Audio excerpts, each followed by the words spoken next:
What's up, guys? Tuki here, back again with the first episode of one of our final two series on NHL 16. It is our GM mode with the New York Islanders.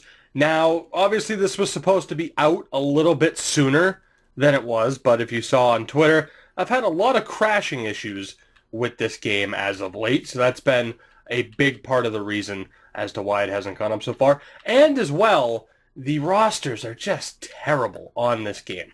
But I wanted to show you guys something. I just wanted to show you guys the potentials on here, because every time, I almost started this from in the game mode, but every time, like for example, Shane Prince, I have him set to top 9. He jumped to high elite when I started the last GM mode, or when I was about to start it. So I just wanted to show you guys what the potentials are, just so you know I haven't done anything screwy. If there's some kind of massive jump, now you guys know.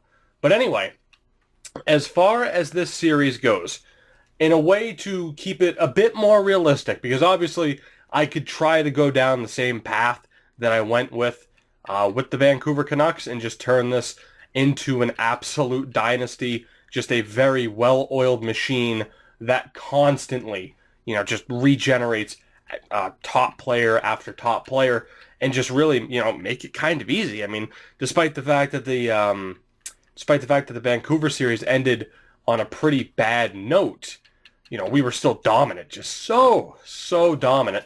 And obviously I'd like to be as dominant in this series, but as far as the rules go, I think the main one, and let me know if you guys have any other ideas, but as far as the handicap, I'm going to say no more than 3 first-round picks in a single year. I think that's a fair cutoff. Obviously, I think the max that the teams had in the past is 4. Obviously, the Bruins had 3 consecutive, for that matter, 2 years ago. So let me know what you think of that. But at the very least, or I should say at the very most, we will have just 3 first-round picks in a single year. And aside from that, I'm not really going to go after any players. The Nations United mode is going to be a bit more fantasy-based. This one I want to try and keep as realistic as possible as we look to get the roster set up here. I want to keep this one as realistic as possible. So players that just signed a new contract, they're not going anywhere. Anze Kopitar, who was just named captain of the LA Kings, we're not going to approach him. We are going to try and keep this as realistic as possible. We'll see how long that lasts for. Obviously, it is very, very easy to end up drifting down the unrealistic route in terms of just turning this team into a dynasty. But we'll try to keep it as realistic as possible. Excuse me. All right, so the good news is John Tavares is still franchised. But here's what the lineup's looking like right now. And obviously some of the overalls are different. I put a lot of emphasis on advanced stats when editing players. So for example, Andrew Ladd's only an 86, but you see his stats. Really, in real life, he's not that great of a defender. Everything else is pretty damn good. Should he be an 88? Maybe, but you can't tell me he still won't deliver with those stats. Point being, this is the team right now, and I think the main thing we need to look to do is to get a better player for that top line, and I certainly have someone in mind who is currently a free agent, and we do need another defender. Overall, long-term plans, obviously your Halak isn't going to be the guy. Down in the AHL, I believe Berube isn't that. He's got backup potential. So overall, down the line, we really need a good goaltender, but this is a team that's on the verge. You guys picked this team through the polls. We just need a couple more pieces, and this should be a cup contender. But before we look for any trades, I believe we're at 46 contracts. Let's take a look at the free agent list. Although I do want to say, every team, and you'll notice this when I go to edit the lines, or when I go to edit the roster in general, every team, all 30 teams, any player that is under contract to them, and you can go on General Manager and check out a team, any player that has a contract is currently available. So for example, Michael Dowcall, Anthony Beauvillier are both here in Bridgeport as opposed to being on their CHL team, just to make sure, or to try and minimize NHL teams just dumping them into free agency, which I guarantee we're still going to see because this game doesn't handle the salary cap very well. But let's take a look at free agency. Yuri Hoodler is the crown gem. We also have James Wisniewski. Those are the two guys I am certainly looking at and will most likely sign. As far as prospects go, let's take a look to see who's been dumped. Okay, why is Gabriel Bourque elite potential? I promise you, he was not elite potential when I edited him, but that's one of the guys I was talking about in terms of jumping up. But you see how many top 6 guys are here.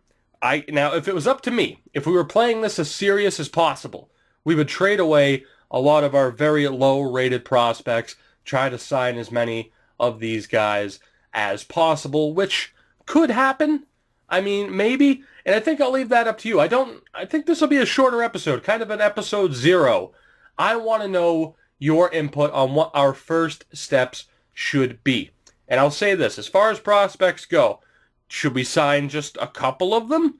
Should we try to sign all of them and cycle players out and immediately get as many top 6 and top 4 guys as we need? What do you think? Let me know down in the comments below. Again, I want to keep this realistic, but I also want to tailor it to get you guys as much input as possible as I normally do. Goalies, you don't have as many prospects, but there are still guys we could sign that could potentially help us out. As far as starters go, I don't think we really have anybody. Enroth, Ramo, Ordios, yeah, nobody we'd really want. We have Grice as backup, who should be just fine. But yeah, I mean, it's pretty much what we're looking at this point. It's just how do we approach free agency? And then once we know how to approach that, and once we know what we've done through free agency, we can, maybe look to make a trade here or there. But I'm not sure what to look at here at this point. Obviously, with trading, we have a lot of potential options as well. And I should mention, too, you'll notice Chris Pronger on Arizona. He and Datsuk are there. Savard is on New Jersey. Actually, I don't know where Datsuk is. They might have cut his contract. He's supposed to be there, I can tell you that. Chris Pronger's there, though, like Savard's still there. Any player that retired and their salary cap is still there, or the salary cap hit is still there, is reflected in this GM mode. And overall, guys, I think we're going to call this episode 0. It's going to be a much shorter episode, but now you know the kind of setup, what this team is looking like, what we need, another forward, another defender. So what should we do? Should we go after, who was it, Yuri Hoodler, Radim Verbata maybe even, James Wisniewski on defense? What should we do about the prospects that are available? How should we handle that? Should we get as many as we possibly can, or just a couple here or there, or maybe none of them? Should we just go with the roster that we have right now? And then about trade deadline time, which is where we'll sim to in the next episode around the All-Star break trade deadline, then is that where we should make our big moves? Again, I want as much input from you guys as possible in this series. So let me know down in the comments below, guys, and I will see you in the first episode where we will begin the sim and hopefully turn the Islanders into a dynasty once again.